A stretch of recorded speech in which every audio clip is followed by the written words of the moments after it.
terutama untuk di part-part yang krusial gitu, seperti part-part dia pengen gitu sama cowok ya.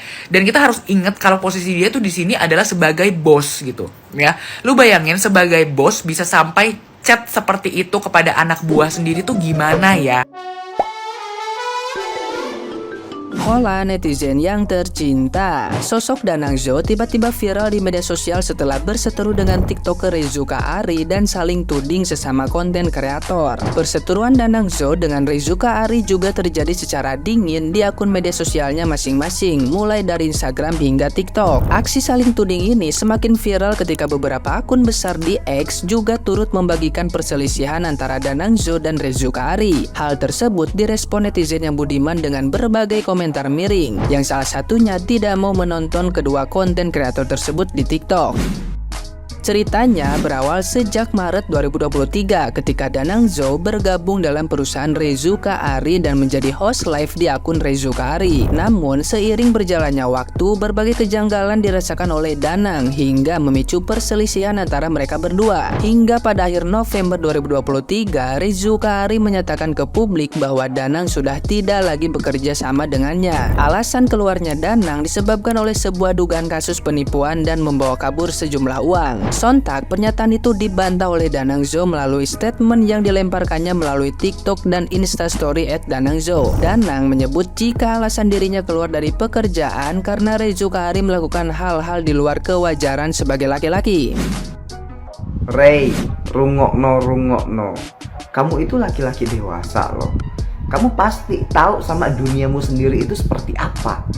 Ketika kamu mempunyai masalah sama seseorang, kamu ingin menjatuhkan seseorang atau ingin berdebat gitu, kamu tidak perlu menceritakan video yang tadi gue state itu loh. Itu menurut Koko yang kayak gitu loh. Paham gak? Nggak perlu diceritakan. Ya saya tahu kamu ingin mengeluarkan aib seseorang, tapi tanpa disengaja kamu mengeluarkan aib kamu sendiri. Setelah kamu menceritakan masalah tadi, lu tahu nggak pendapat netizen itu kayak gimana? Ya, kamu juga mau lah, kamu juga menikmati. Ya iya betul juga gitu loh. Karena apa? Udah terjadi baru kamu menceritakan. Saya tidak mau ikut campur tentang masalah Anda, cuman saya ingin menasihati di bagian ini, bahwa di bagian ini tuh tidak perlu diceritakan gitu loh. Ini sangat tidak bagus untuk diceritakan. Ayo lebih smart lagi untuk melawan ya lawan kita gitu loh. Jangan sampai malah mengeluarkan aib sendiri, Rey. Rey, kamu ini sudah dewasa, Rey. Ayo. Drama Reizuka Ari dan Danang Zhou ini cukup bikin pusing juga ya. Jadi sebelumnya itu kan viral video Danang Zhou klarifikasi ini, dimana di video klarifikasi ini tuh dia ada beberapa kali bikin kode SOS gitu, kode minta tolong. Di video ini tuh dia kayak ngejawab pertanyaan netizen kenapa udah nggak pernah kelihatan sama Reizuka Ari lagi gitu. Cuma di video ini diselipin banyak kode SOS. Nah ternyata itu berlanjut sampai dia bikin klarifikasi di IG-nya, ditaruh di sorotan ini. Kalian bisa lihat dan baca sendiri ya, karena cukup panjang dan bikin mumet ya. Si Rey-nya juga ada bikin video klarifikasi, ada 2 part, cukup panjang dan mumet juga. Jadi intinya buat kalian yang belum tahu, si Danang Zhou dan Reizuka Ari itu dulu pernah bekerja bareng gitu loh. Si Danang Zhou itu kerja sama Rey jadi host live, tapi Rey itu kayak ngasih keistimewaan gitu loh, ngasih bantuan gitu, dijadiin konten kreator dan ya banyak bantuan-bantuan lain lah di belakang begitu ya. Mereka deket lah, intinya pernah deket gitu, terus sekarang tuh selek begitu. Jadi mereka berdua sama-sama bikin video klarifikasi yang cukup panjang gitu. Intinya itu banyak di adegan-adegan berpelukan ya. Jadi yang dibahas tuh adegan berpelukan gitu loh. Kataku mereka nih lagi cosplay jadi Teletubbies apa gimana gitu. Cuman dari semua klarifikasi itu aku cukup ke highlight sama yang bagian ini ya.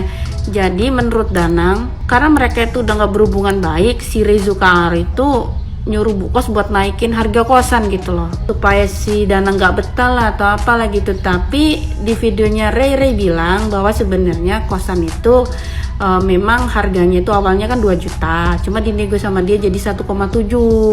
Karena si Reizuka ini gak tega sama si Danang, dia nyuruh Bu Kos buat ngomong kalau harganya 1,5 aja, biar Danang bayar 1,5, 200 ribunya disubsidi sama Reizuka Ari di belakang begitu. Tuh, jadi Danang taunya dari harga 1,5 kok sekarang naik ke 1,7 gitu loh. Jadi ya gitulah, salah paham di situ. Cuma pertanyaan gue cuma satu sih. Lu kasihan sama Danang, lu kagak kasihan sama bu kosnya. Dah, si Ray kasihan lah, bu kos ngapain pakai dinego lagi ya kan. Tapi udahlah, itu kan urusan rumah tangga kalian ya. Ya semoga digantilah dengan rezeki yang lebih berlimpah ya. Karena di klarifikasi mereka itu banyak mempermasalahkan harta gono gini guys. Kalian lihat aja lah tentang masalah barang-barang, handphone dan lain-lain. Banyak lah harta gono gini di rumah tangga ini yang jadi perdebatan gitu kan. Cuma aku mau bilang sih, dari semua keributan ini kalian jangan sampai lupa lah, kalian pernah so sweet ini gitu kan, pernah sedekat ini gitu kan. Kalian lupa kalian pernah makan sate sop-sopan kayak begini. Masih banyak loh makanan lain yang belum pernah dicoba. Ya udahlah, semoga masalahnya cepat beres ya kan. Minal aidin wal faizin, aku mohon maaf lahir dan batin ya kan. Thank you. Kaget banget gue abis nonton klarifikasi 10 menit yang 2 part itu ya. Menurut gue ini adalah klarifikasi yang cukup blunder. Kenapa? Karena biasa klarifikasi itu digunakan untuk meluruskan rumor yang gak benar atau menyanggah tuduhan gitu kan. Lah ini kebanyakan malah dia mengiyakan tuduhan tersebut. Memang ada beberapa yang dia sanggah ya, kayak misalkan kos-kosan yang ternyata dia bantu bayar gitu. Tapi yang kebanyakan dia iyain gitu ya. Terutama untuk di part-part yang krusial gitu, seperti part-part dia pengen gitu sama cowok ya. Dan kita harus ingat kalau posisi dia tuh di sini adalah sebagai bos gitu ya. Lu bayangin sebagai bos bisa sampai chat seperti itu kepada anak buah sendiri tuh gimana ya? Urusannya seperti apa ya? Itu kan sangat tidak profesional nih ya. Dan gue kaget banget gitu, maksudnya ketika nonton klarifikasinya dia tuh menjelaskan secara detail gitu tentang kejadian tersebut. Ya, gue jujur gue gak peduli sama orientasi seksual seseorang. Tapi pastinya dia sadar kalau itu tidak sesuai dengan etika dan norma yang berlaku. Hal-hal yang seperti itu harusnya lu tidak perlu jelaskan di publik.